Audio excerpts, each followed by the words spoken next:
Call back to order the open session meeting at 7:07.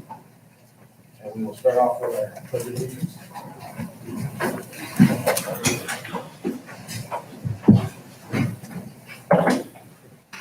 Pledge allegiance to the flag of the United States of America and to the republic for which it stands, one nation, under God, indivisible, with liberty and justice for all.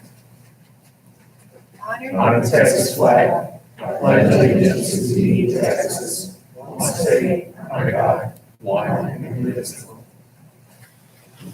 All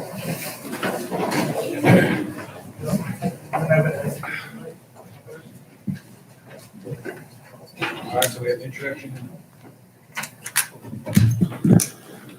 All right, moving on to introduction and roll call. Mr. Daniel Gallagher, Here. Mr. David Montemurro, Here. Mr. Jason Olson, Here. Mr. Kent Blackwood, Present. Mr. Joe Leon English. Here. Ms. Melissa Myers. Here. Dr. Monique Thompson. Here. And at present, Mr. Alejandro Flores. Okay. And moving on to our superintendent spotlight. President Montemayor and board members, at this time, I would like to call our Executive Director for Human Resources, Ashley Brown, to the microphone for a special introduction. Good evening, Board of Trustees, Superintendent Gallagher. Very excited to come to you guys today to introduce our brand new Little Elm ISD Athletic Director. We are very pleased and super proud to announce that and to introduce you to Coach Brandon Hankins. He and his family are here today. A little information about Coach Hankins, the man, and then Coach Hankins, the coach, and Coach Hankins, the man. So Coach Hankins, the coach, has spent 16 years in public education as a teacher, an athletic coordinator, a head coach of both football and baseball, and has been a coach of multiple other sports, and has served in his athletic director role for the last 7 years in both Farmersville and Kemp ISDs. He has, a laundry list of accomplishments, including being named Collin County Coach of the Week for 2 consecutive years, Co-Coach of the Year, finalist for Texas Coach of the Year, Dave Campbell's Texas Football I-Coach of the Week. He has been a leader in athletics in the state of Texas and in the DFW Greater Metroplex area. Coach Hankins, the man, is a father and a husband. He's been married to his wife, Haley, who's here with us tonight for going on 14 years. I asked him to tell me, is there any kind of, funny story, interesting fact about, meeting your wife, dating your wife, getting married. And he shared with me that they met actually in a gym. And she was always kind of, working out on the stair stepper. And he, kind of migrated a little bit more often than usual towards her stair stepper. Finally was able to get her telephone number. But then she totally ignored his calls for a few months. So persistency was the key there for Coach Hankins with his wife, Haley. They now have 3 beautiful kids who are also here with us tonight. We have Briley, his daughter Briley, who's 11. I'm going to wave, Briley, hi. And then we have his daughter Ella, who's 8 years old. There's Ella. And then his youngest, his son, Brock, who is 4 years old. Hi, Brock. There he is. Hey. Okay. So a little bit about, I asked him also to share, we want to know about his kids and his family life. Tell me a little bit about your kids and what they love to do. So Briley loves to play volleyball, baseball, and softball.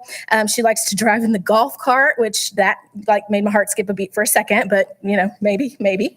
Ella loves playing volleyball and basketball. She's in gymnastics, loves hanging out with her friends. Brock enjoys playing t-ball and playing outside.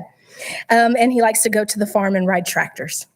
So it was clear to us throughout the interviewing process, the importance of family to Coach Hankins. And so now he has his own family, but he's very much looking forward to making the Little Elm ISD community his extended family. So when asked what does him and his family do together, quality time, he says we enjoy sports together. We're usually busy at all times with different sports throughout the year, different seasons. We love to play outside together, going hunting and fishing, and we enjoy spending time with family and friends. So I just had to ask him one final question. Coach Hankins, what are some famous Coach Hankins phrases? What are some Hankins isms? And he shared with me a couple of them. And just picture him saying that a baby on the sideline. That's one of his favorites. And then another one that he says all the time is, heck yeah, I'm fired up, and with a lot of energy and enthusiasm. So we look forward to hearing all of those Hankinsisms and more on the sidelines of Little Elm ISD athletics for the coming future. So without further ado, I'd like to introduce to you our new athletic director, Coach Brandon Hankins.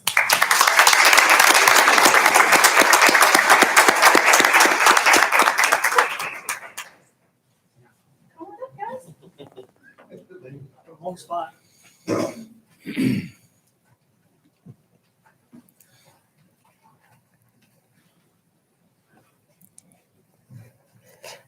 She was right. Heck yeah, I'm fired up right now. I'm excited to be here. I want to thank the school board for allowing me to be the new athletic director here at Little Elm ISD. Mr. Gallagher, Mr. Roberts, Miss Ashley. I definitely want to thank these individuals next to me because they are my rock. They are why I do this job. I'm going to make y'all really proud. We're going to start having a family atmosphere here at Little Elm ISD. You will see me. You'll see me a lot.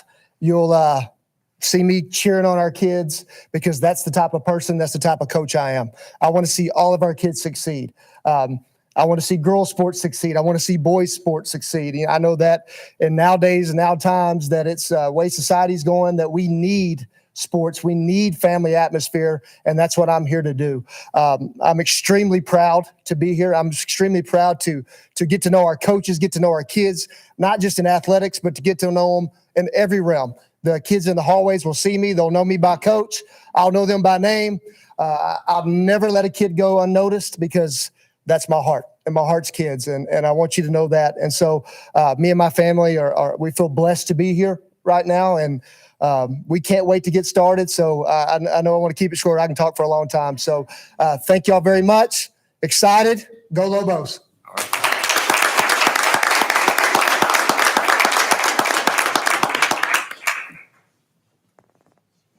All right, welcome, Coach, and thank you for bringing your family. And we're excited to have you here. And I'm fired up now, so thank you very much.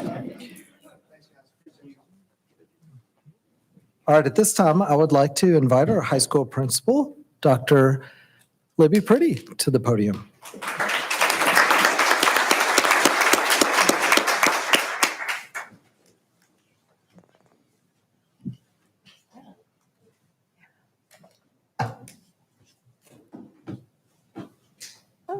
I'm relieved to take that off for a moment. Whew. All right. Thank you, Board President, Little Elm School Board, Mr. Gallagher, for this opportunity tonight to present Students of the Month from Little Elm High School for March and April. So I would like to ask Ms. Aja Washington and Ms. Casey Bowley to join me at the podium. Come on now, don't be shy.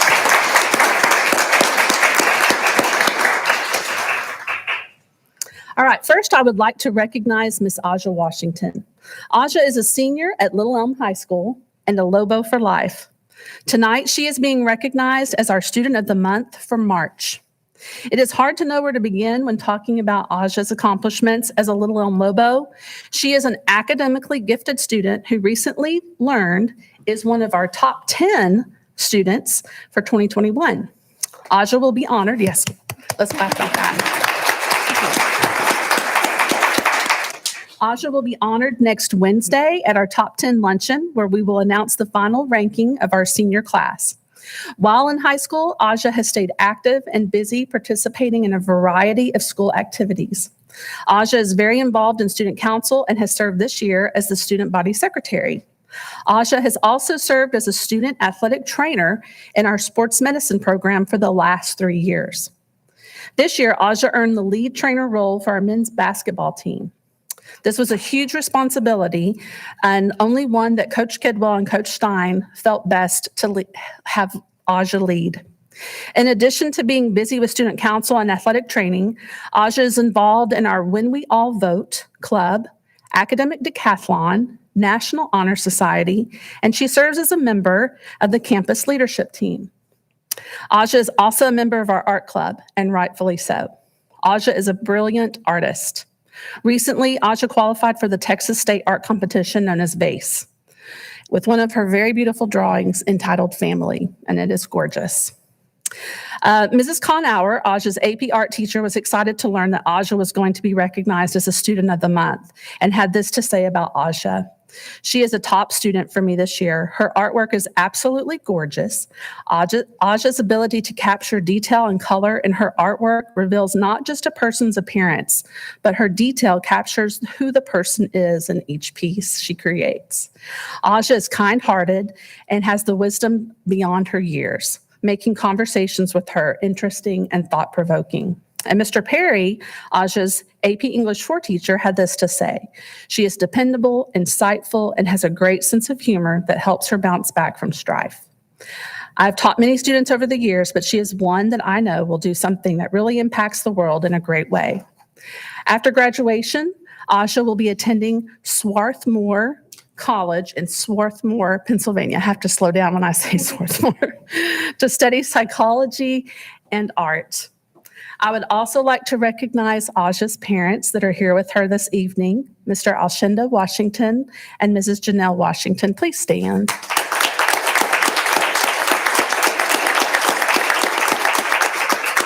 Thank you for sharing Aja with Little Elm High School. I congratulate you and Aja on her many accomplishments that have certainly brought a great deal of pride to our school community.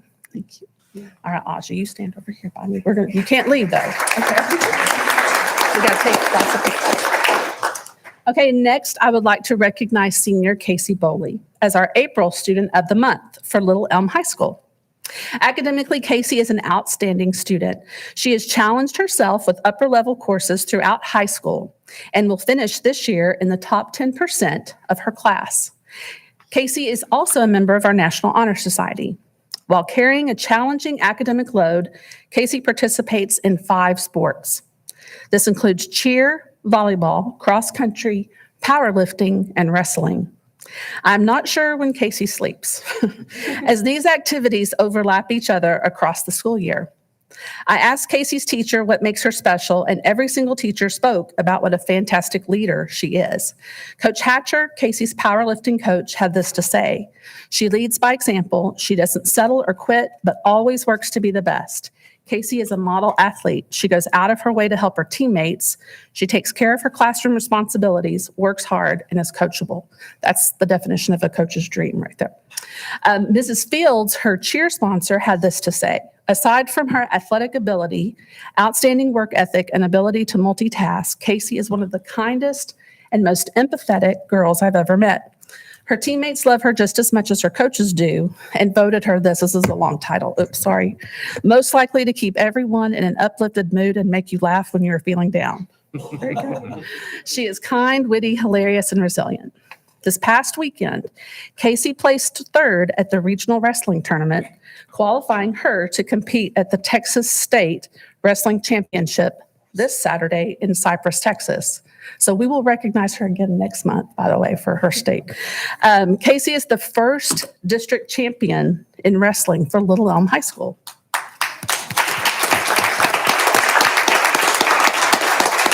She earned this honor 2 weeks ago in Allen when she placed 1st in her weight class. On top of that, we received news today from the Texas High School Women's Powerlifting Association that Casey was named to the All-State Academic Elite Team.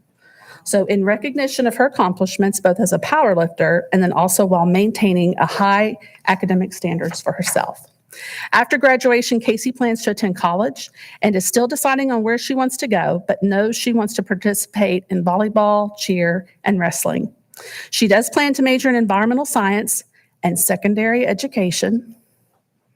Good girl. So that she can coach and teach environmental science, and she'll have a job waiting for her in Little Elm. Casey is here tonight with her proud parents and biggest fans, Lee and Burl Bowley. If you'll please stand.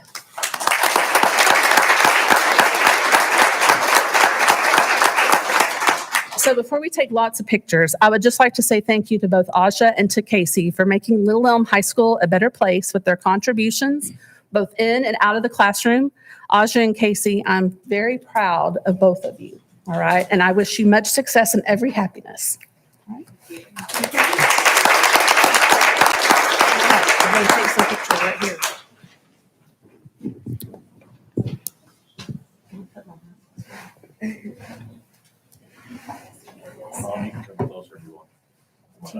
Yeah, parents, if you want to go up closer and get and while Mrs. Jones is taking the picture, I'll just say Aja and Casey, great job and just great way to represent Little Elm ISD. Very proud of both of these students.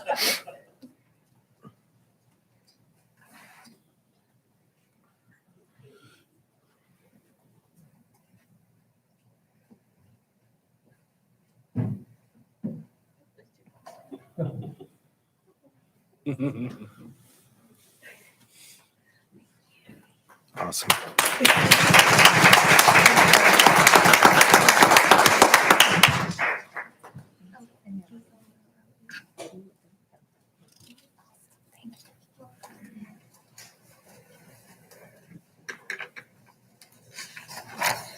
All right. Thank you, Casey and Aja. All right, next, we're going to recognize our choir. So next we have choir and Deca students here tonight that have qualified for state, and we are going to recognize them. All right, first we are going to recognize choir students who have qualified for state solo and ensemble this year. These students will compete at the end of May, and I'm going to start by recognizing our soloists. So when I call your name, if you'll come up. All right, first one, sophomore Brian Gomez. We have a junior, Kaylee Hansen. I'm not sure if she's here or not. All right, we also have senior Natalie Merrill. And then we have two, Eli Miller is a freshman and his sister, Gracie Miller, a junior, and they were not able to be here tonight. Senior Vanessa Solis. Sophomore Julia Wilson. Senior Janelle Alcala. Sophomore Ava Herrera. Senior Caitlin Malmer. And sophomore Leo Tinoco.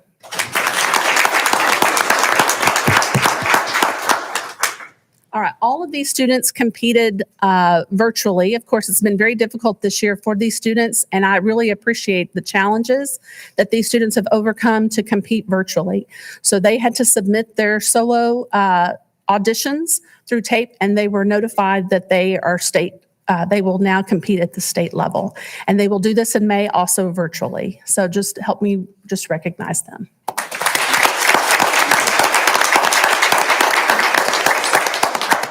And if anybody wants to take a picture, we're going to switch out and do ensemble next.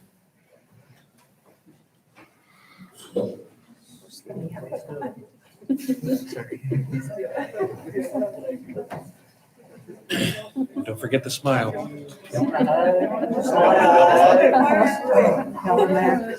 Smile.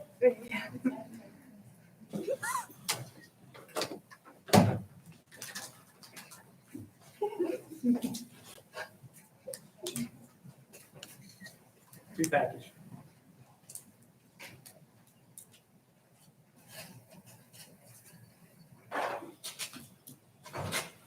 I don't think everybody smile.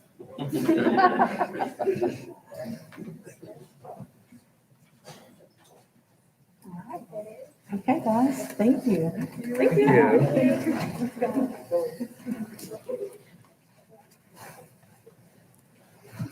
Okay, and as we let these students make their way back, we will next recognize our students who have qualified as a madrigal ensemble for state UIL competition. First, we have junior Malik Ahmed.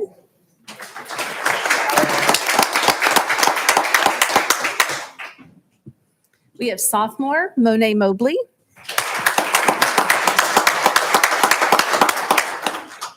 Sophomore Michael Reyes. Junior Evan Reza.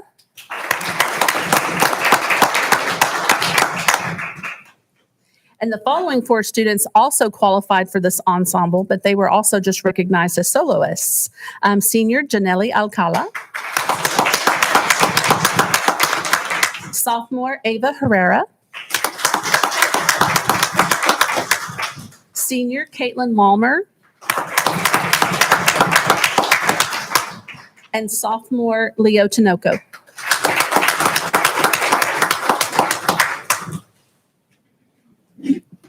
All right, we're going to take a couple quick pictures. But we also have a treat because this ensemble is going to perform for us too. Nice.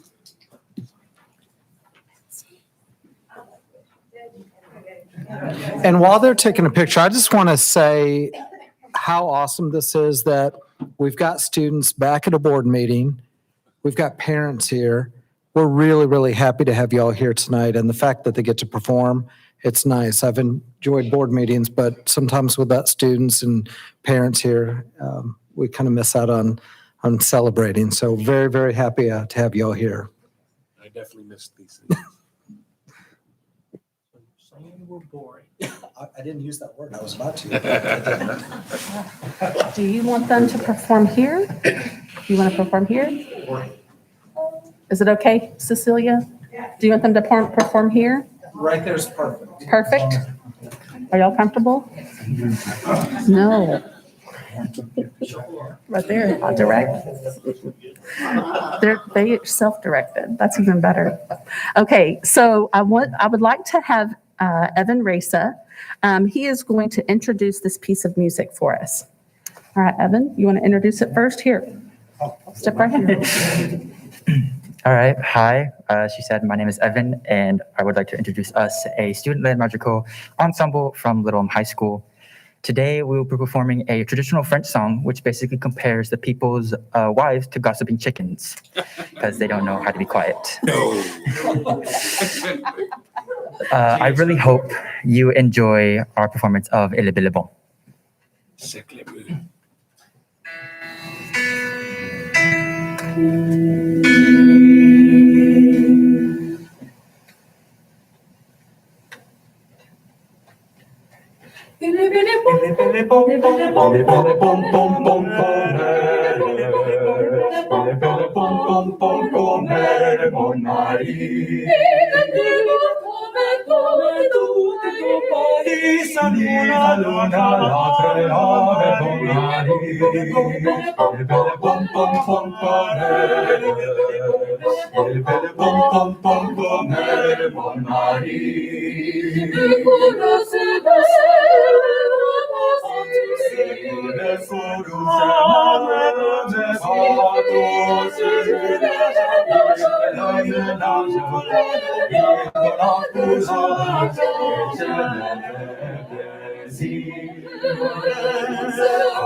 Yeah, it's hard not to smile at that.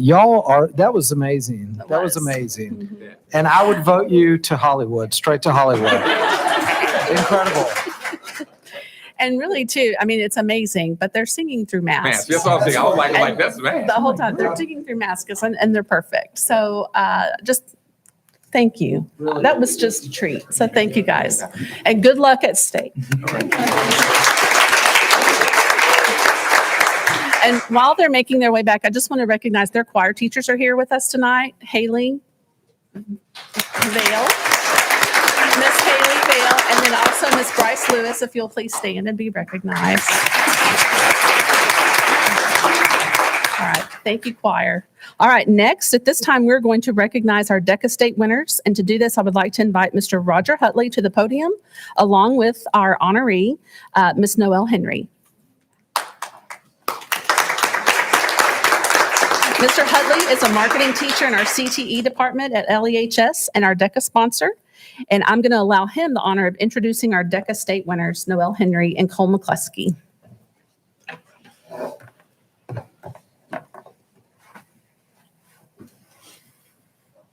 Hey, everybody. Thank you for letting us come out tonight. We really appreciate all the support the district gives to Deca. I think you guys got off cheap this year because everything was virtual, but we do appreciate it. I'm going to start with old business. I want to recognize my last year winners because we didn't have a chance, and one of them is right here. So Noelle, in her freshman and sophomore year, won the state at Deca. Additionally, Andrew Mendoza, who is currently attending the Wharton School at the University of Pennsylvania, and Tyler DePonte, who is in the mechanical engineering program at UT, also were state winners last year. So this year we had a great year. We sent 29 people to state, and we came away with 2 individual winners. Noelle and Cole Mccluskey. I'll talk a bit about Cole. Cole is a senior. He's going to attend UNT and major in marketing. He sadly could not make it tonight due to his job. So if you want to congratulate Cole, please stop by the garden center at Lowe's. Look for a tall, helpful kid in a leather jacket with Deca on it, and I'm sure he'll give you great treatment, okay? And Cole's an awesome kid. He developed our web interface for us to sell shirts through My School Bucks this year. You know, we did a whole lot with our school-based enterprises trying to keep them COVID friendly. We were recognized by Deca with 2 gold medals for our school stores, and Cole was a big part of that as a senior. By the way, I'd like to recognize Janelle, who was a state qualifier for Deca. I don't know why your sister didn't come. She was a state qualifier, so we're all over the place. So anyway, we want to bow for coming. But a little bit about Noelle. So Noelle had options. She actually did not start her freshman year with Little Elm, but her mom, who works side by side with me for the last 13 years, got her to Little Elm as fast as she could. She thought she wanted to be with her friends, but she decided to be with the cool kids at Little Elm. And she's thrived. So this year she was the vice president of her class. Next year she'll be the president of her class. She is the first district officer we've had for Deca. She's the president of the Deca district, which covers Collin, Denton, Tarrant, and counties west. And she won that through an interview process that included a lot of adult teachers who are way pickier than I am. And that's a huge honor for the school and for her as a sophomore to hold that position. In competition, she was in our fashion apparel and accessories program. She's won it, the huge test score, and we'll find out how she does. She's actually in the middle of her international competition. She competes tomorrow. She'll be working for about 4 hours on two videos she's got to submit. She's also Blue Angel, a lot of Blue Angels in Deca, a lot of Deca and Blue Angels. And bottom line is we're very proud. So Noelle and her mom.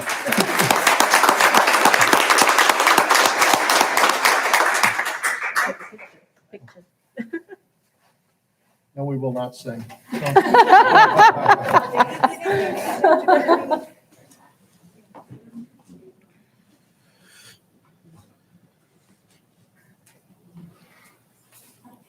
And Noelle, congratulations, and thank you again for representing Little Elm High School, but Little Elm ISD, so great job. And thank you, Mr. Hartley, for your leadership. And Dr. Pretty, thank you so much for bringing all of these wonderful students, because it really does make the board meetings really enjoyable, being able to honor them and recognize these great kids. It does. And thank you for allowing this. And I just want to say thank you too. We have 2 teachers here in Deca, and we have our 2 choir teachers. But yes, it's very important. I just really appreciate and want to say thank you to all of the teachers and staff that have supported all of these students throughout the years. It takes all of us. And so they wouldn't be here without a very helpful and supportive staff member here pushing them and prodding them along the way. So thank you. Thank you all so much. And parents, thank you all so much for being here as well. And y'all are welcome to stay for the entire board meeting if you want to, but feel free if you want to take off. Now is a good time. So we'll let y'all leave, but thank y'all so much for being here. Oh, come on. Visit with us. We will see you. Very much appreciate it. Thank y'all. Thank you. Yeah,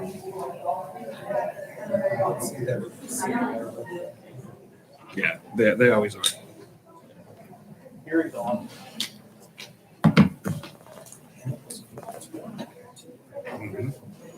Body heat. Okay, Ms. Flores, do we have any citizen input? Yes, sir.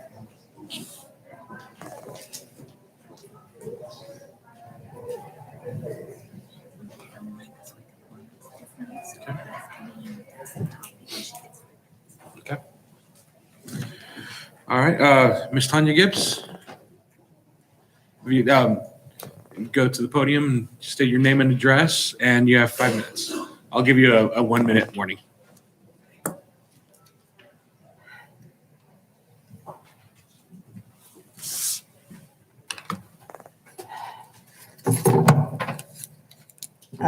I'm nervous, I'm sorry. I've just jotted it down so I can kind of. It's okay.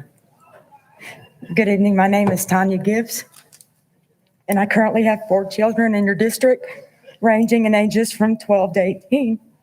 I am here today to publicly address the blatant favoritism, lack of consistency, racist comments, and bullying my daughter Dakota Gibbs and her teammates have experienced on the softball field at the hands of Jill Miller.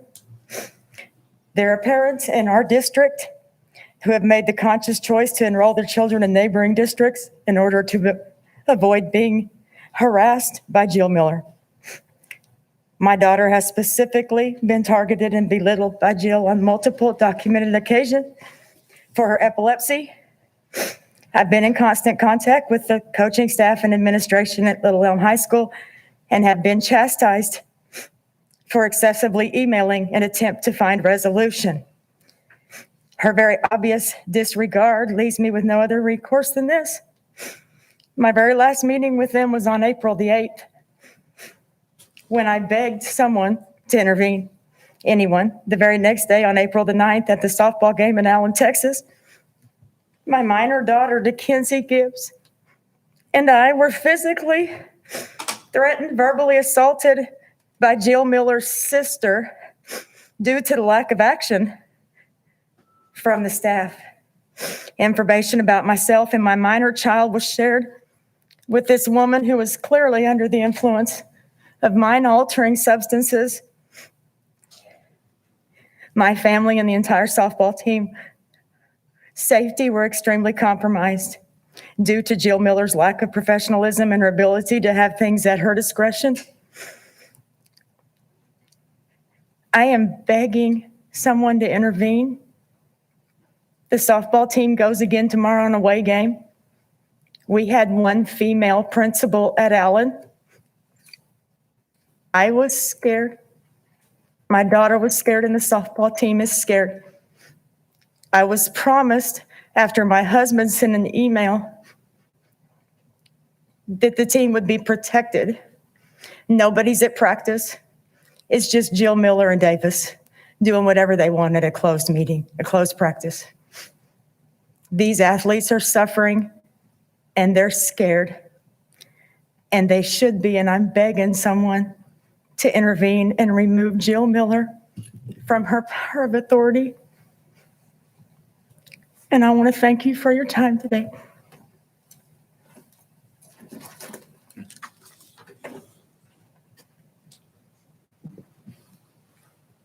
Thank you, Ms. Gibbs.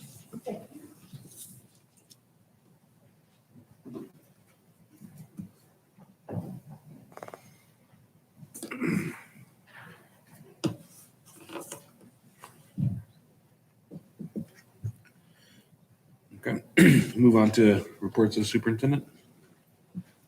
Yes, President Montemayor, at this time, I would like to, and board members, I would like to ask Dr. Cindy Mecca to come up and give an update on curriculum and learning.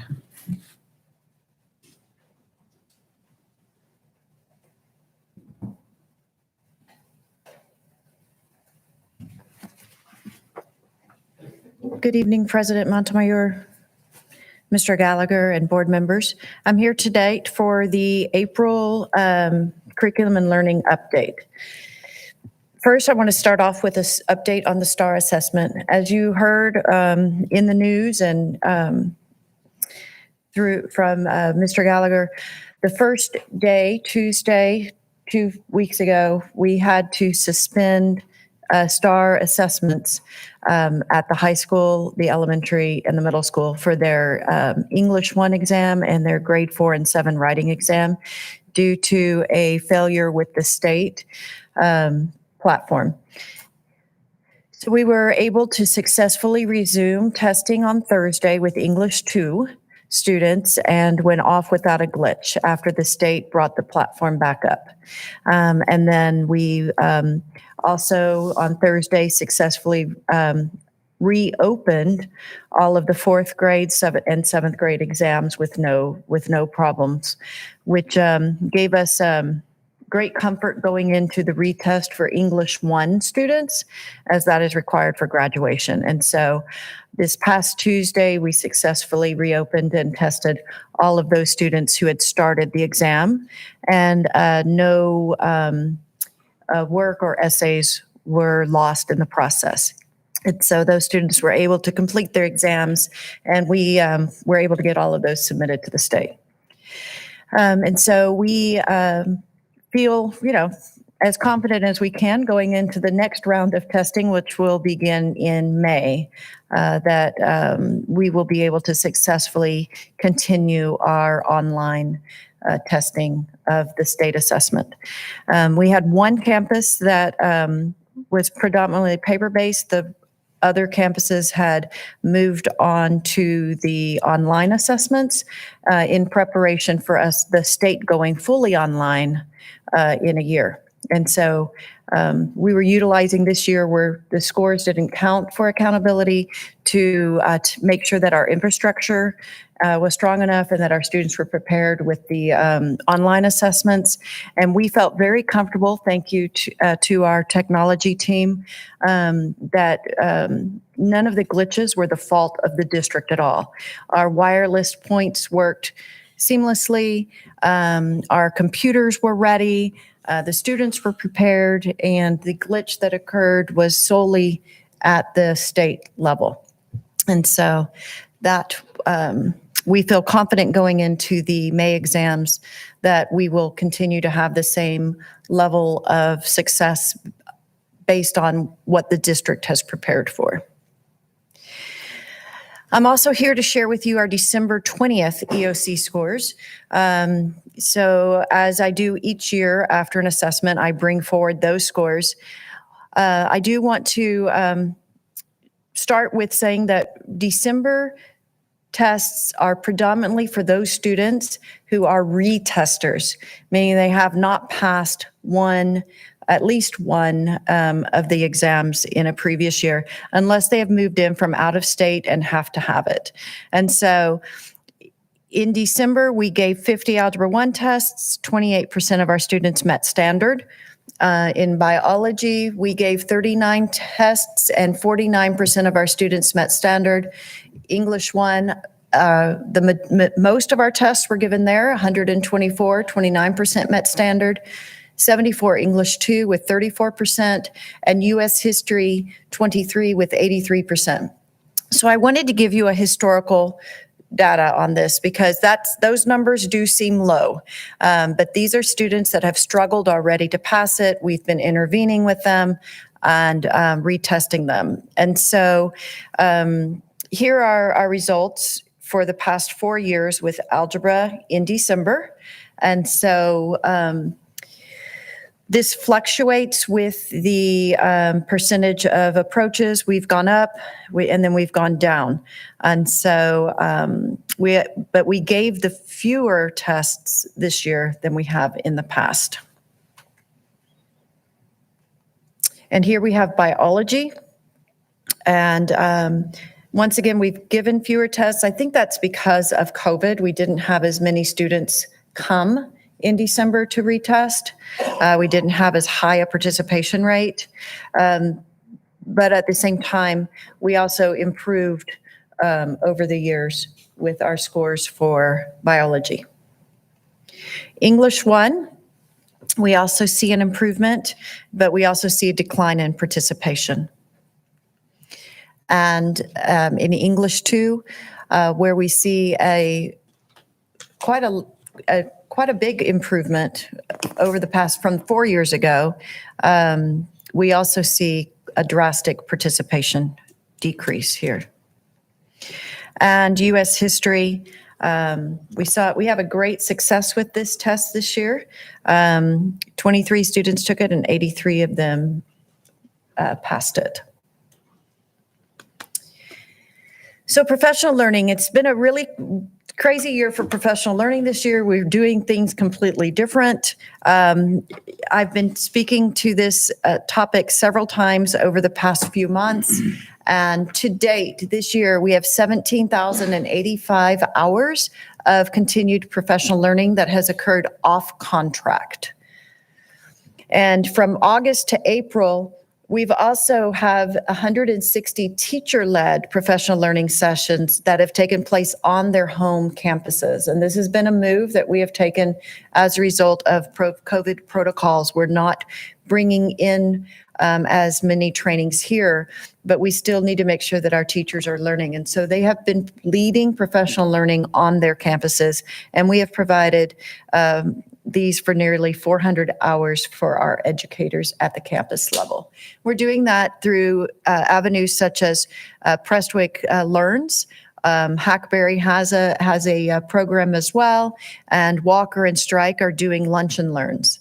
And so we have been thrilled to support each of those campuses in their teacher-led sessions. So planning for 21-22, I get a lot of questions about what is 21-22 going to look like. And I can't tell you exactly what it's going to look like, but I can tell you that we are planning for what it might look like based on legislative action.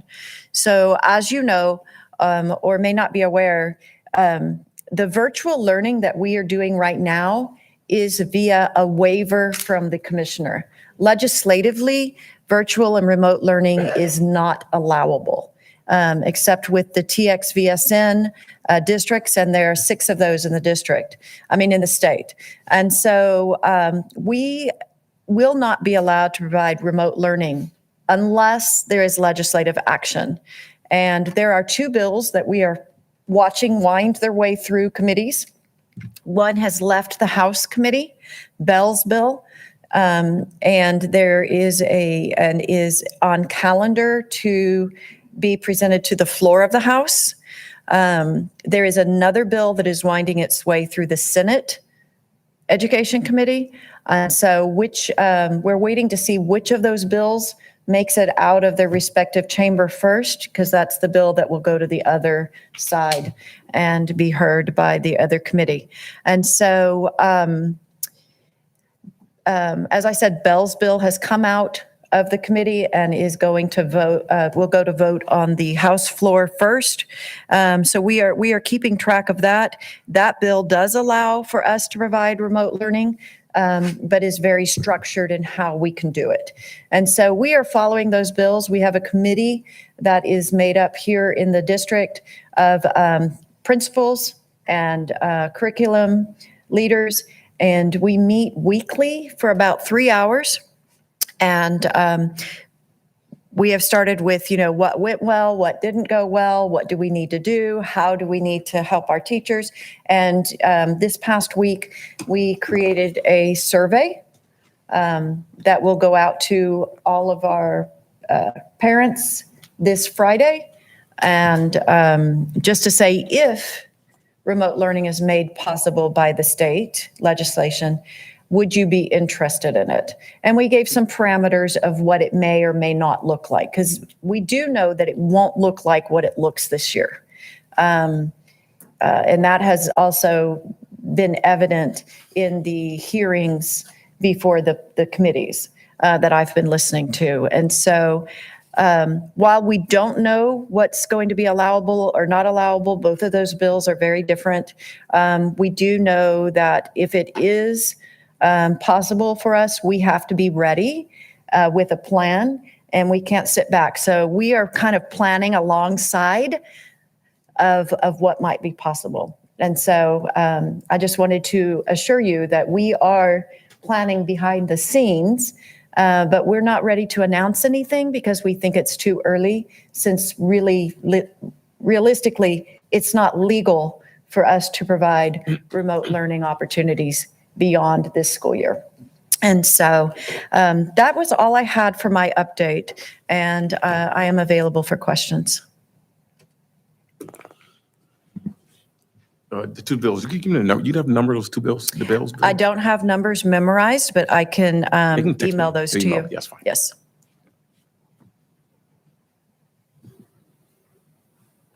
Any other questions? Thank you. All right, thank you, Dr. Mecca. This time I would like to ask Rick Martin to come up for an update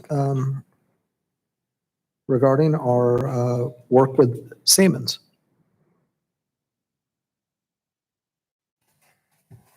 Ladies and gentlemen, good evening. Thank you for letting me be here tonight.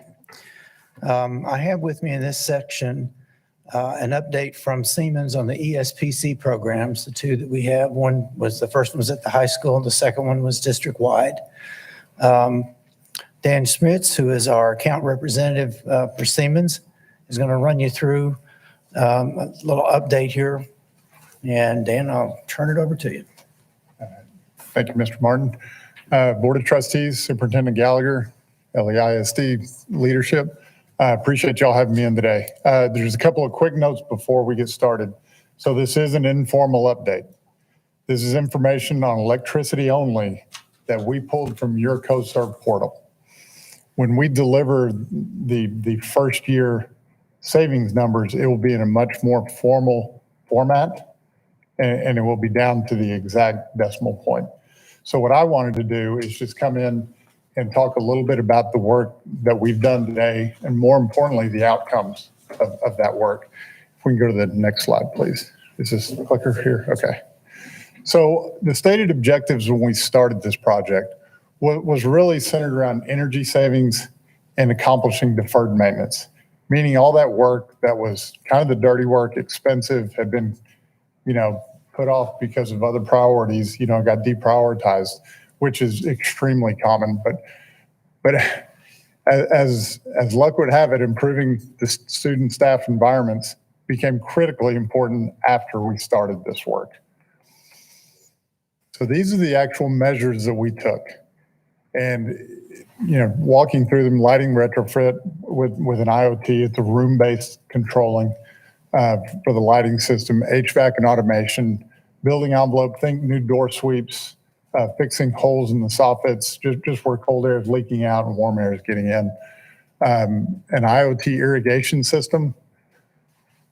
But the plasma air ionizers is really where Mr. Martin and Mr. Reeves were ahead of the curve, because after COVID hit, that has become a standard measure to improve air quality. If any of y'all have any technical questions about that, we can do a deep dive, but I don't want to put anybody to sleep this early. I got messed up. So these are the savings numbers that are generated by phase 1 and phase 2 of the energy savings performance contracts that we've done. It's the high school was done in pieces. Phase 1 was just the HVAC at the high school, and then the lighting and all the other measures. But all those measures took place at all the schools with the exception of Prestwick, because it's the newest school, so it did not get HVAC. So that is the number that Siemens is guaranteed you're going to save. And to refresh your memories, if we come in at $250,000 savings, we're writing you a check for $49,757. So these are the facilities that we did work at. Obviously, the 2 new middle schools were not included, as well as the Lobo Lane buildings. So if you look, the previous years in gray and the current years in, I'm colorblind, it looks green to me. But you can clearly see that these measures are having a dramatic effect at the high school. And again, this is electricity only, but you can see when the lockdown occurred, April, May, of course you're going to see savings. There wasn't anybody in the buildings. But that also coincides with when the new HVAC system really got ramped up. But if you look at the hot months, we're making great progress. That's significant savings. The high school is about 25% of your electricity consumption. So seeing these kind of results in just the high school is outstanding. Look at Brent. I mean, you're going to see the trend continue.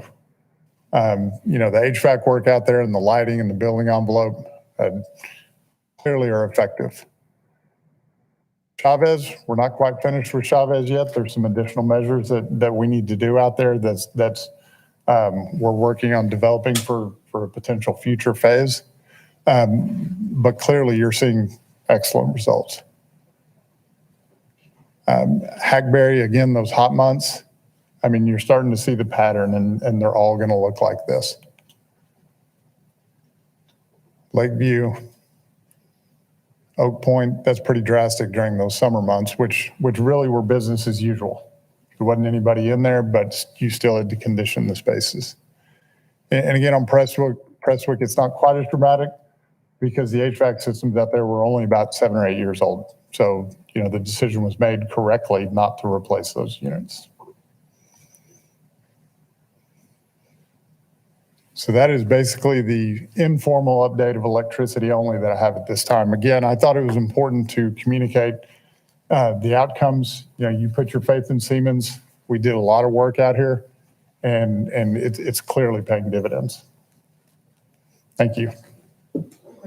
So I know, understand why Lakeside and Powell, why didn't we do this building? Or was there a plan to do this building? You want to answer that, Rick?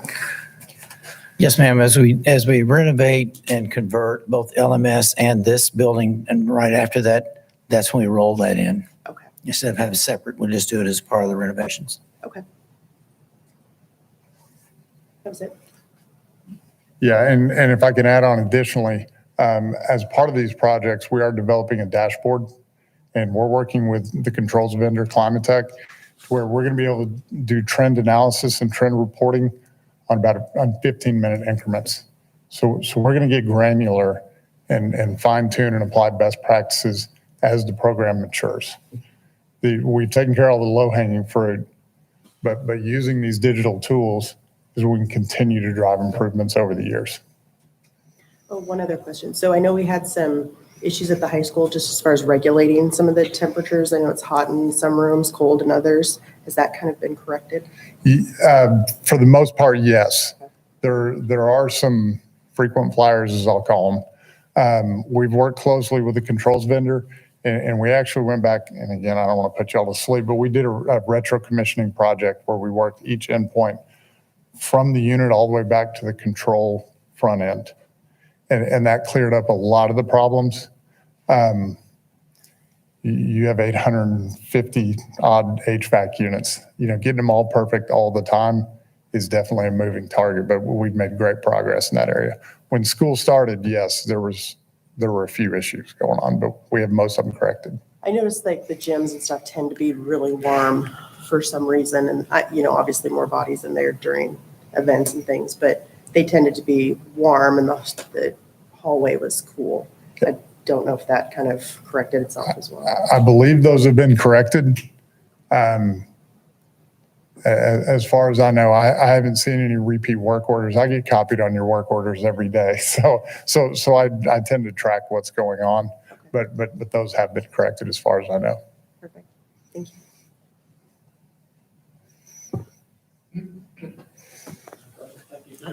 All right. Thank you. Now to follow up on that, I think a lot of things showed up right after he got back into school because that's when more people were in the school. But we do get work orders on complaints and things that happen, and they go right off to Rick Horn and Dan, and they get with the appropriate subs and they get into it. Moving right on. This is a construction update.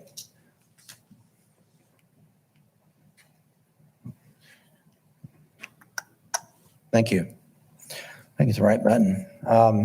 This is the program budget analysis. This kind of tells you where we are, what's been allocated, and what balances we have. This was updated in 4.6. There's been another update since then. Not a whole lot of changes, but you will be seeing some things both on consent agenda and that I'll be presenting that are in the red boxes. This is where those dollar values have found a home. These are the lines that they will be coming from if you approve them. And overall, the program is still healthy. We're still showing over $1 million left. And that doesn't include savings when we start closing out some of the larger projects. And just to remind you, that's a list of things that have come and been completed in this program. We're under construction at the indoor facility. At the time that I put this report together, we hadn't received any results back from our soils testing treatment there. We did have 1 out of 10 borings pass the first time. And we had half of the rest of them were real close. So we're encouraged. We don't think we're looking at a 20 pass run on this building like we had to do on the football and baseball field. So I don't feel like our schedule is in jeopardy at all. That's some live shots from about a week and a half ago. We have 2 rigs out there, and Jackson has got them set up in a rotation. They're bringing a 3rd rig in so that we're always injecting areas where we're waiting for it to cook so we can get it tested. So it's a kind of a revolving situation so we don't have to inject and then wait, inject and then wait. We're constantly injecting and testing. This was a progress photo over at Strike. The football field was about half completed. If you go over there now, it looks like it's ready to play. They are continuing to work on the concessions building. It has a roof on, it's dried in. They're putting doors up this week. The mechanical systems, the rooftop units have all been installed. They're hooking up all their underground plumbing and doing sidewalks around this side. They're also started working on the practice field, which is an all-turf field. It's a natural turf. This was the courtyard on the west courtyard. It now has handrails up and some other amenities to finalize it. This is just outside the cafeteria. Other construction activities is phase 2 that Dan was talking about. We have a few stragglers with lighting controls or a thermostat here and there, those kinds of things that they have our vendors following up on. But we are 95, 98% complete with phase 2.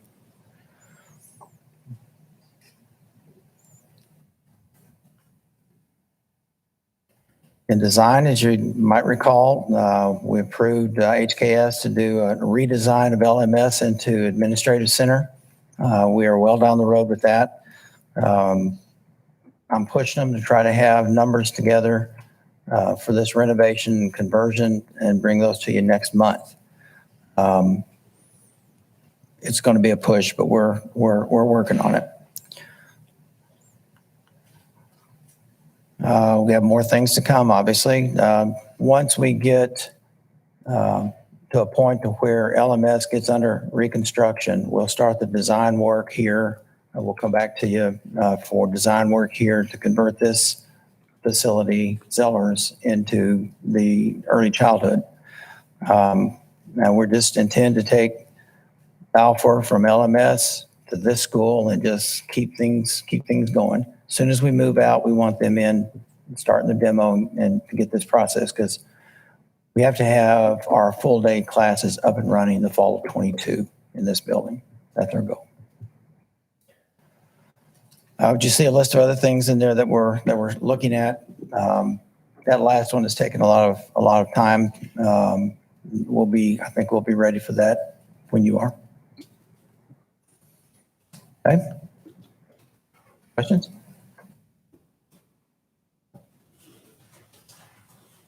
Indoor facility schedule, can you remind me when we're anticipating completion? pending on I soil won't hold conditioning, you to it. first quarter of next year.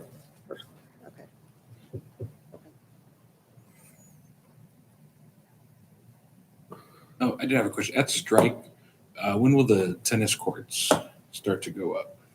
Tennis courts will be the last thing. They probably won't get done until the summer.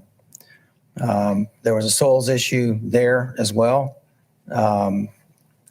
It took almost a month for all of the minds to get together and decide how to fix it. The problem there was the soils, when they got ready to pour, they had their tendons in and had the concrete scheduled. They had to call it off because the soil test came back and failed. And by that time, they'd already put up that retaining wall. That there's about a 20-foot differential between that elevation and the football field. The problem you have with pumping water into the soil behind a retaining wall, problems can multiply severely. So we had to get some special engineering considerations to tell us how far back from that wall, how much we could do, where we could go from. That took some time. But we've got all of that situated. Now our problem is the injectors have gone somewhere else, and the sub is having difficulty getting equipment onto the site soon. So I just to be honest with you, I don't see that getting poured before school's out. What are they doing for tennis now? Where are they going? They called it in. They didn't have anything this year. They were doing stuff in parking lots and trying to work around it, but it just got too cumbersome. They didn't have a season this year. Over to Lakeside? No, another lost season. Interesting. Any other questions? Thank you. Thank you. Thank you, Mr. Martin.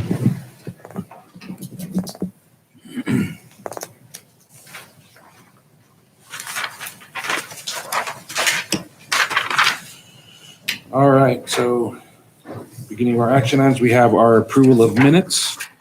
The first one, we consider approval of regular board minutes from our March 22nd, 2021 meeting.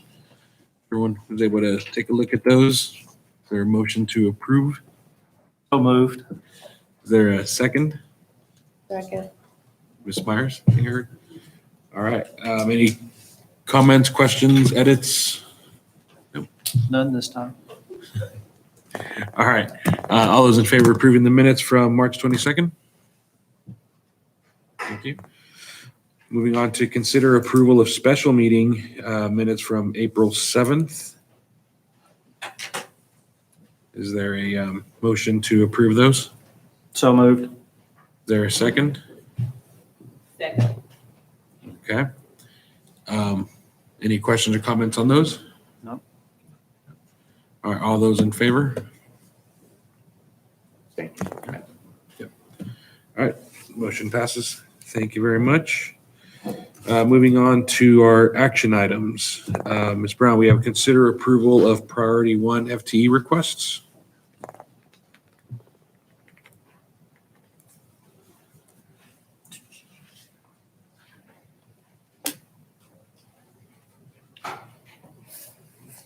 Good evening again, Board of Trustees. I've invited Dr. Weisman, Dr. Karen Weisman, to join me for this action item, as it is both HR and finance and budget.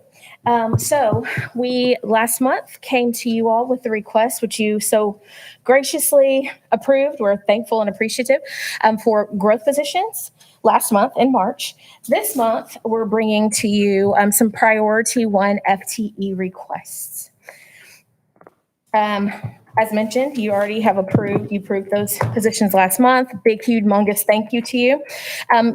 We sent out to district and campus leaders an FTE request form, which they had to complete, providing justification, providing proposed pay grade, connecting the critical need for that position to our district mission, values, and vision.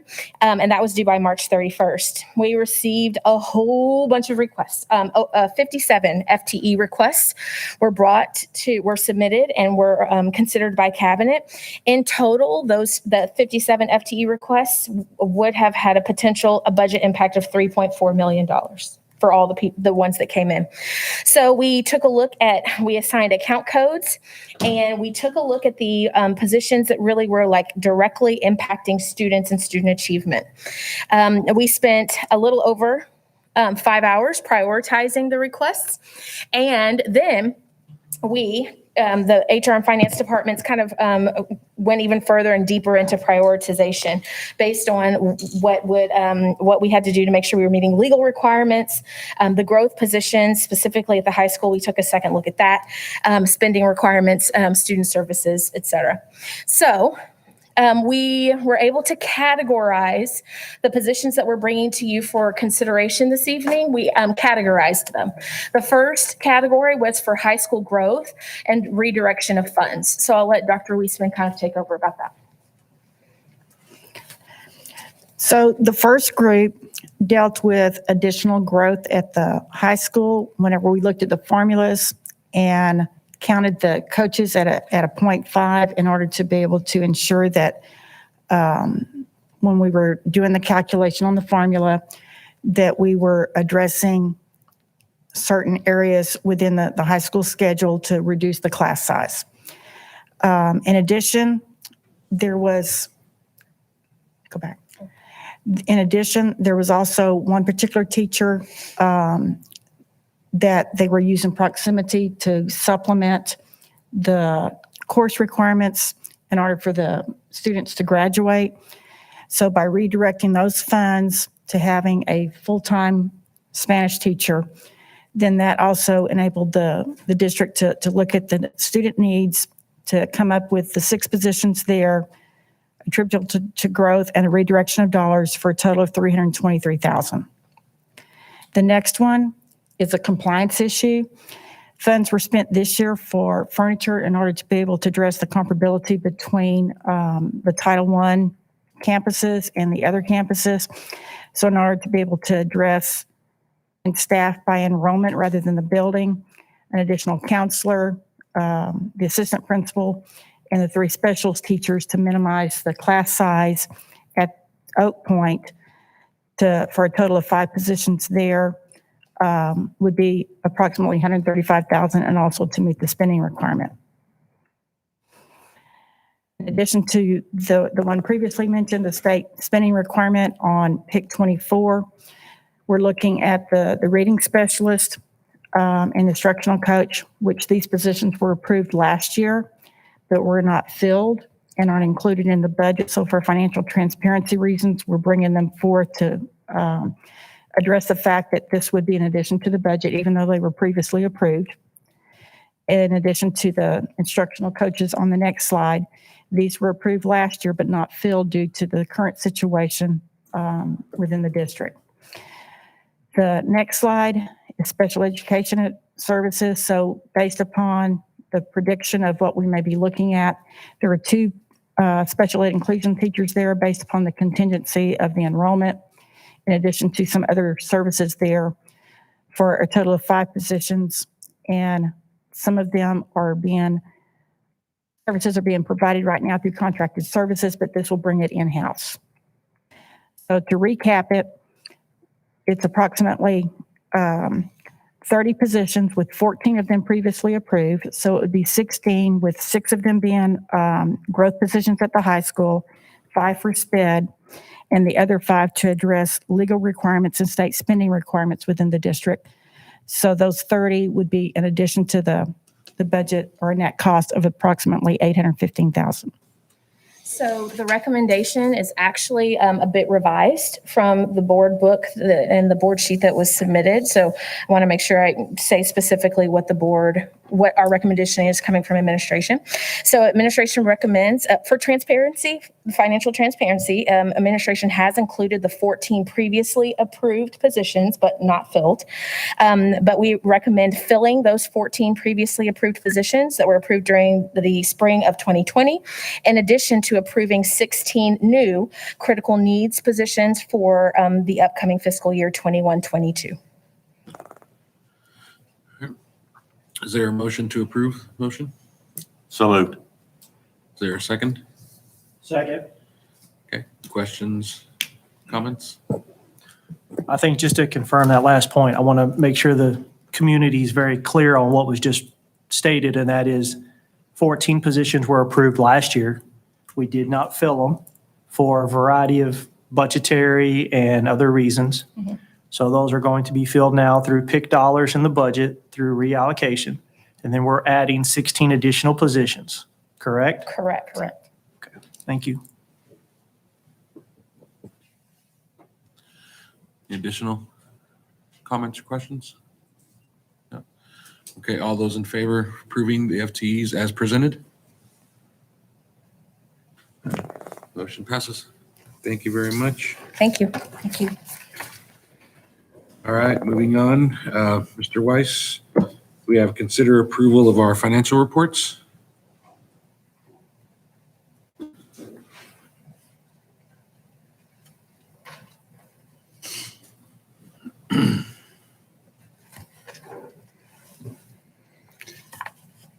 Good evening, Superintendent Gallagher, Board of Trustees. Thank you for the opportunity tonight. Going to be a pretty short report tonight. We're presenting a few minor amendments to the general fund tonight. Basically, these are covering some staff development costs, some extracurricular instructional supply costs, and some facilities repair. And as you can see by the green highlight, there is a $0 impact on the fund balance. As you know, board policy requires that we maintain a fund balance of at least 24% of our total annual operating expenses, which is about $20.6 million. And so we're meeting our requirement there. In the capital outlay fund, we have all the approved projects as of March 31st. And we're sitting with about $34 million roughly in budget remaining, and project budgeted balances remaining. And all projects are on track and within budget. And within our debt service fund, if you look at the blue highlight there, you'll see we've realized about 97%, a little over 97% of our total annual budgeted revenue. The next payment we have in August 15th is going to be for about $7.1 million. And if you look at the orange highlight, you'll see that we've got that covered, so we're not going to get kicked out this year. And if you look at the green highlight, we're looking to add a little bit to our ending fund balance this year. And the administration recommends approval of certain February 2021 financial reports as submitted. Okay, is there a motion to approve the financials as submitted? So moved. Is there a second?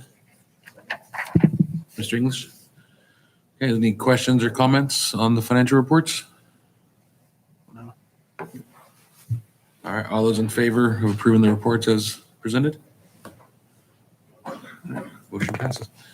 Thank you very much. And now we're also moving on to consider approval of Little Elm ISD Interlocal Summary Report. Sure, thank you. We have a dual credit partnership between Little Elm ISD and North Central Texas College, NCTC, offering collegiate level courses for simultaneous college and high school credit for eligible students. This is a renewal of our current existing agreement. Their motion to approve the Interlocal Summary Report? So moved. I heard Mr. Olson. Is there a second? Thompson. All right, any questions on this? All those in favor of approving this report? Passes, thank you. Then we also have consider approval of Little Elm ISD expenditures over $50,000 summary report. Yes, we have from technology a purchase of $83,380. And this is a contract renewal for our LEISD's firewall.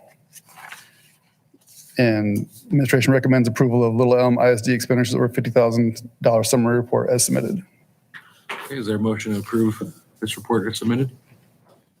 So moved. All right, Dan, is there a second? Second. Mr. Wilson. Any questions on this? Yeah, I have questions on this. So is this a physical network firewall, looks like? Yeah. Is that? Mr. Walker, you can provide some insight on that. I'm sorry, what was the question? Is it a physical network firewall? Yes. Okay. Yeah, this is the annual maintenance and support subscription on it. Okay, question for you. Are we, what is the percentage of us on-prem and then the other percentage in the cloud as far as? Majority of our compute is in the cloud. Okay. So most of our on-prem is just supporting the local infrastructure. Okay. And how much of our local infrastructure is a percentage of that we have locally? You said a vast majority is in the cloud. Yes. So our network computers, our server hardware. So I mean, we have server hardware to support the local infrastructure, DHCP services, network monitoring, the wireless controllers, obviously. Okay. Anything to support to be able to connect to the internet. Okay. Any of that network, is that cloud enabled or cloud possible enabled with our providers? Yeah, so anything we can put in the cloud, we do put in the cloud because it does reduce local costs. Yeah. Okay. And who is this provider that's providing? So Solid Border is the vendor. It's a Palo Alto firewall. Palo Alto? Yes. Okay, thank you. Yes, sir. Thank you, Mr. Walker. Yes, sir. I just did, what was the cost last year? It was 75,000. It was an increase this year. That until I got the quote, I didn't realize there was an increase. Just a general I think it's inflation just cost or? exactly. It had been 75. I think it had been 2 or 3 years at 75, and this year it did go up. Any other? No, you got mine? Okay. All right, all those in favor of approving this expenditure? All right, motion carries. Thank you very much. Thank you. All right, Mr. Martin, we have a consider approval of procurement method approval. Yes, sir. Thank you. As you know, we've been fighting plumbing issues and underground issues at Prestwick for some time. They're not getting any better. So it was decided that we would make an attempt to get it fixed and get it fixed for good. And you authorized us to have architectural firm take a look at it, get the documentation done, and get ready to do this project. It's not knowing where the funding is coming from yet. We couldn't just assume that we would use one of our CMs. We did approach Balfour about taking a look at it. They declined. We could have gone to Cadence down the street, but I think they still have their hands full. And Jackson also has their hands full at the high school at the moment. So we feel like we get our best offer because this is a specialty type of a group. If we do a competitive sealed proposal, which is CSP, we have the documentation. Documentation is available for the bidding, and we can set this up and have the bids done, have the evaluations done. I think in your packet, there's a second page behind this agenda that gives you kind of the breakdown of the steps, very simplified in the process. But we would put it out on the street as well as send it to the 2 firms that we know that have expressed interest that have done this kind of thing before. We would collect the sealed proposals. We would open them on a designated time and place. And we'd take an evaluation team. We would evaluate the points of it, of each one of the proposals, and then come up with a recommendation to bring back to you. And it's our goal to do that next month. That way we could get started on the work right as soon as school stops. Our goal would probably be to do it in phases. Get the kitchen first. That's our worst situation. So over the summer, get the kitchen work done, do what needs to be done so that we can operate when school starts back up, and then we can rotate around the building and get the rest of the plumbing services under the building. That would be our general plan, but I wanted to bring this as a procurement option to you and recommend this as the option to give us our best competitive bid since we have no idea what this is going to cost yet. Is there a motion to approve this procurement method? So moved. Is there a second? Second. All right, any additional comments or questions? All right, all those in favor of approving? And I will be abstaining because I did make an introduction. I have no idea if that even moved forward or where it stands, but I'm abstaining for that reason. Thank you. We also have consider approval of change order number 1 for indoor facility. Remember when we approved the indoor facility, question came up about being able to subdivide the play field into sections so that multiple users could be on the field at the same time. I think I told you at that time, it was probably going to be a change order to come back to you to do that because that was not in the original plan. We did go back. We have a 4 curtain divider system. You can see in the agenda item, the total amount to do that project. And I will tell you that about half of that is material and labor. And the other half of it is structural beefing up of the upper section, the roof section of the building. Amazingly enough, it didn't affect our foundation that much. It was just the overhead structure because of the spans. But that number does break down to about 50-50, material and labor and structure increases. Is there a motion to approve this change order? So moved.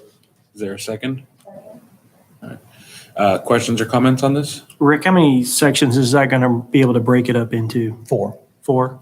Is it going to be? If you get it much smaller on that. No. I would just cross 4 sections, No, ability to fluctuate. How can we? There's 2 that will run lengthwise, but they won't meet up. There'll be an overlap like that. And then 2 this way that will overlap the same way in the middle. So you can go from one field to the other, but it would still be enough of an overlap to keep balls and things from going into the other courts. Gotcha. Okay, I understand what you're saying. Thank you, sir.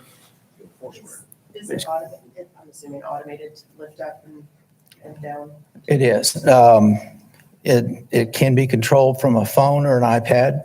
But yes, the curtains are all mechanical and they would roll up and down. The bottom 8 feet of it would be a solid vinyl material, and then the upper sections would be a mesh. Yeah. I know this came about through our prodding and asking everything. Did we reach out to coaches, athletic department, everyone on whether this was actually useful or desired by the groups using it? Amazingly enough, a lot of our competitors already have it. Okay. There any other questions? I'm sorry, Ms. Myers, did you second that one? Any other questions, comments? Okay. All those in favor of approving this change order? Very good. Thank you. Thank you.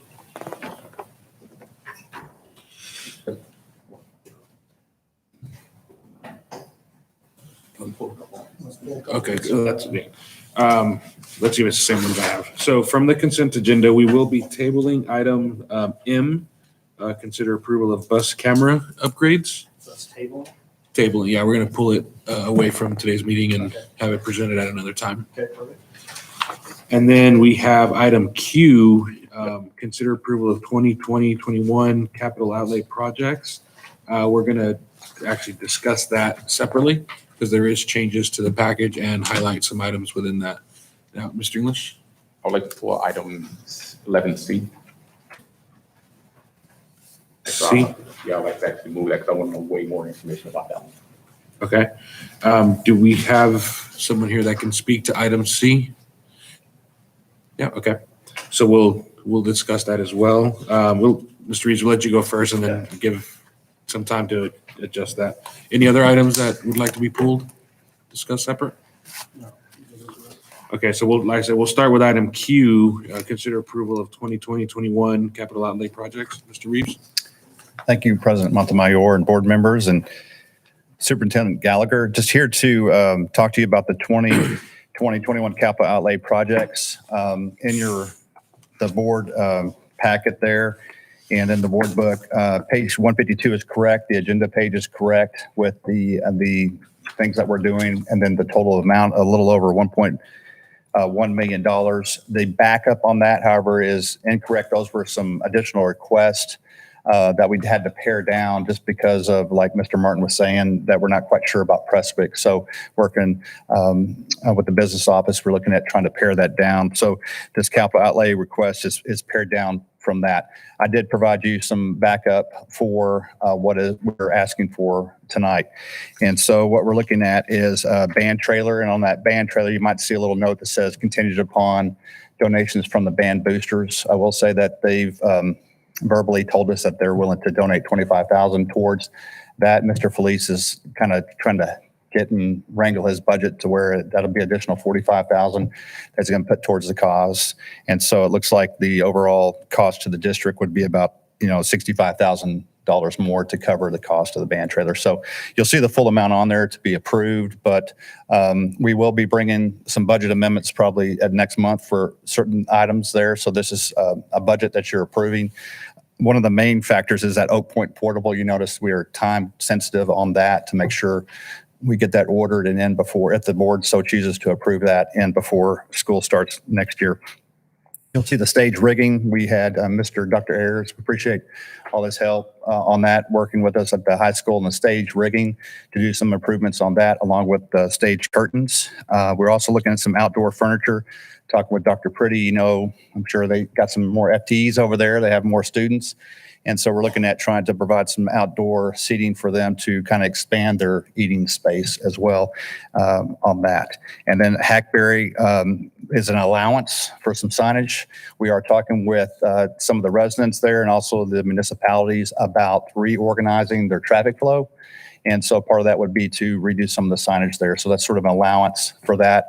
And we can provide that on the backup on the budget amendments at the next meeting. So you'll see the exact amount and the proposals for that. Along with the technology, we're looking at the Windows 7s to Windows 10s, the Windows 10 upgrades for that.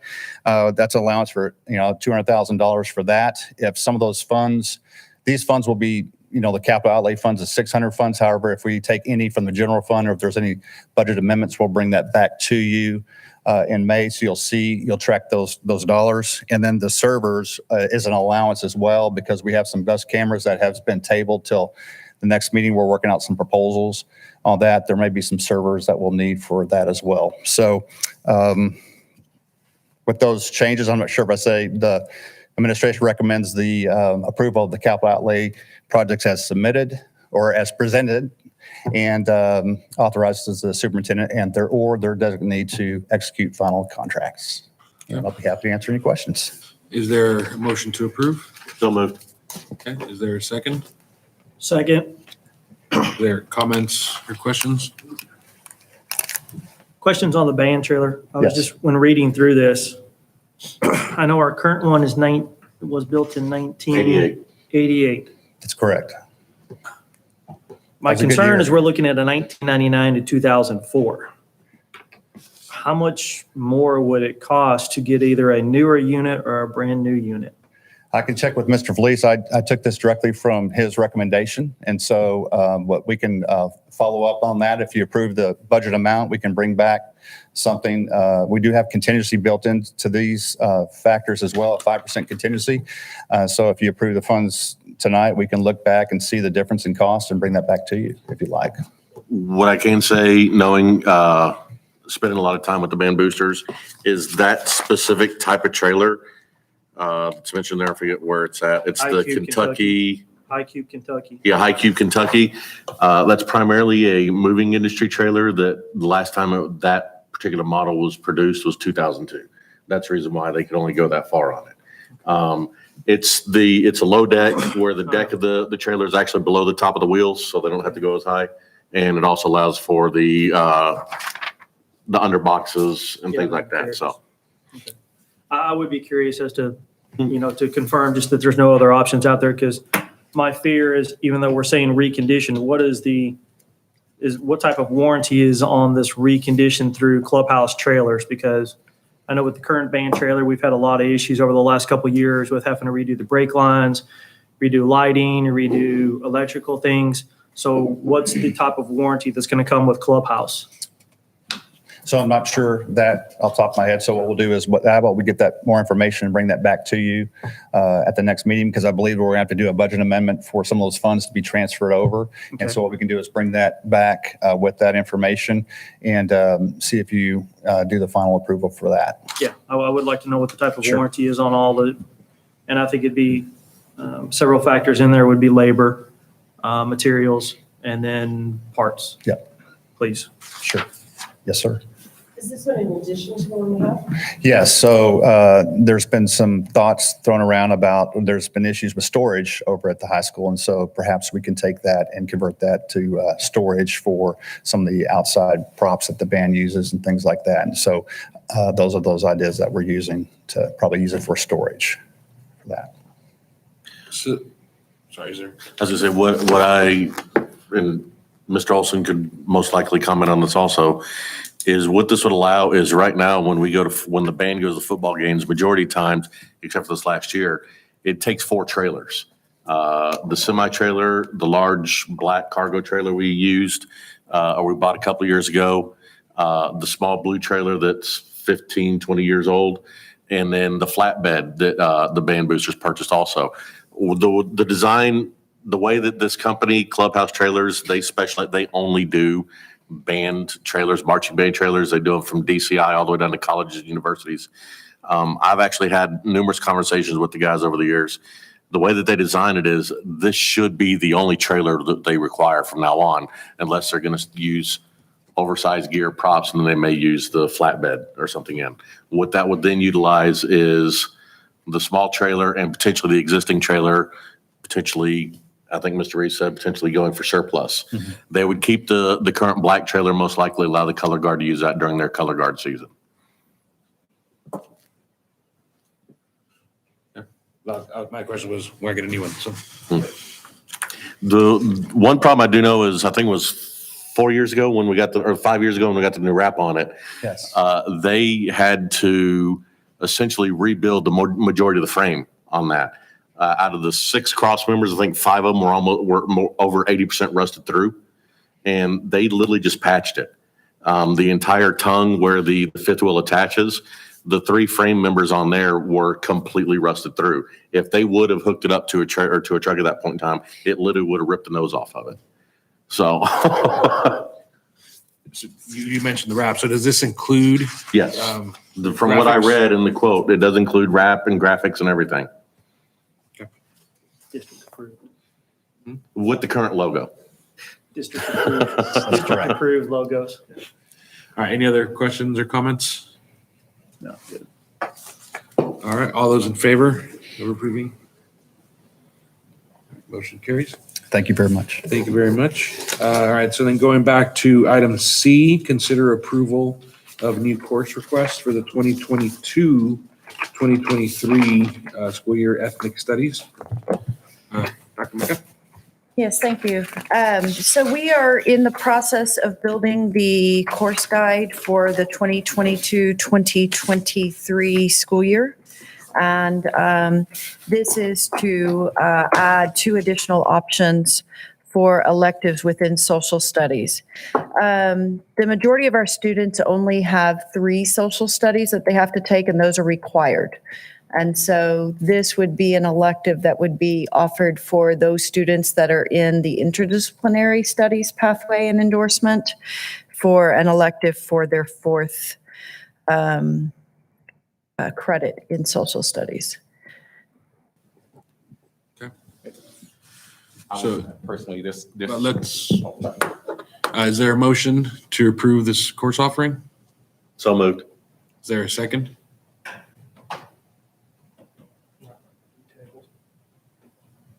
Not going to be tabled long. Okay. I guess as there's no second,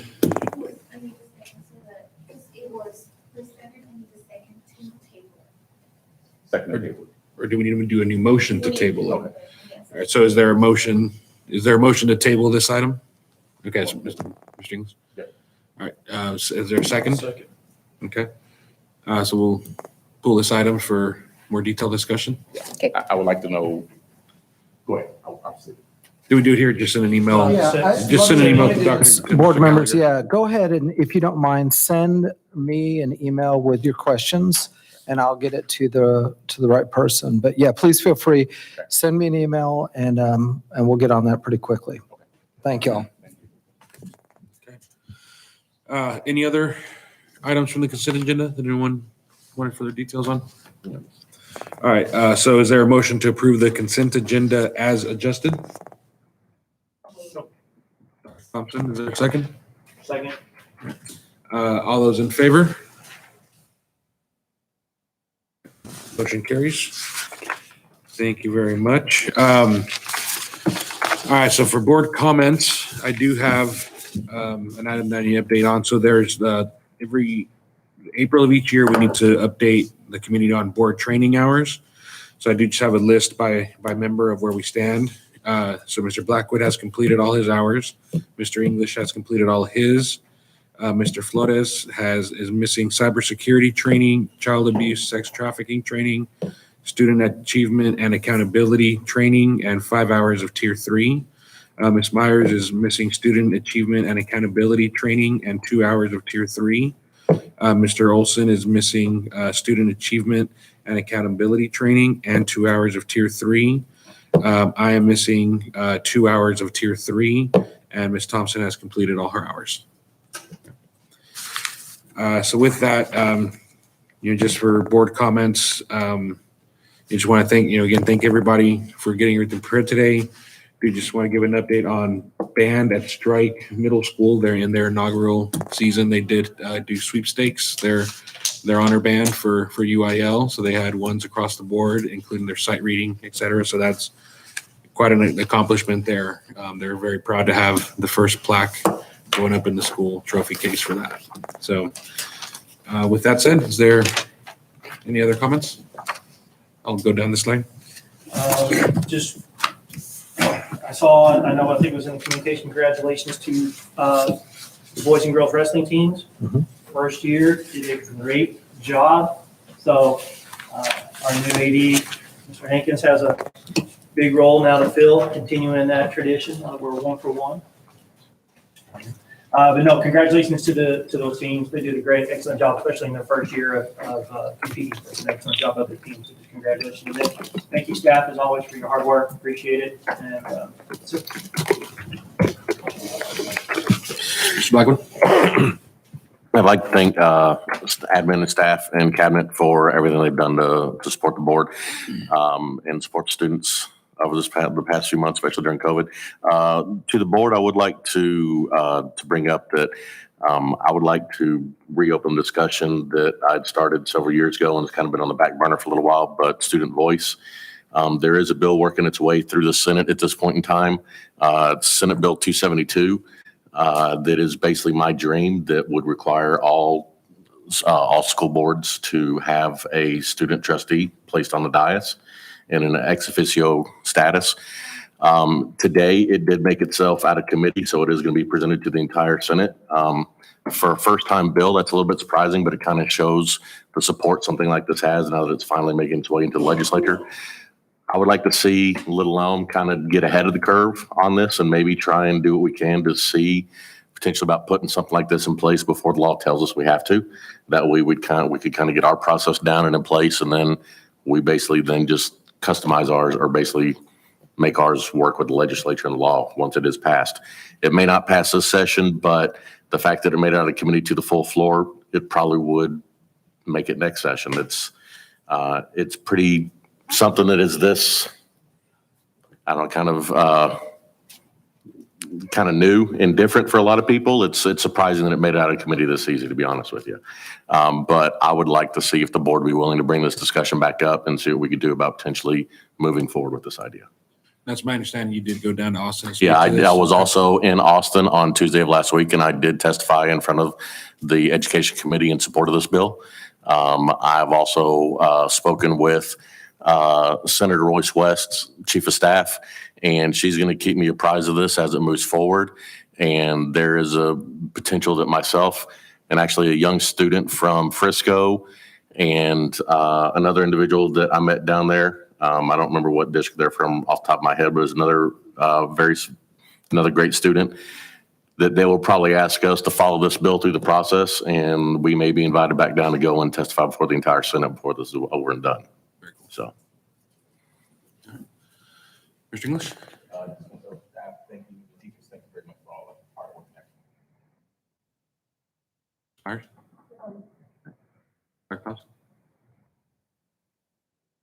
I love the singing tonight. Thank you for bringing the choir. We have had a very empty room.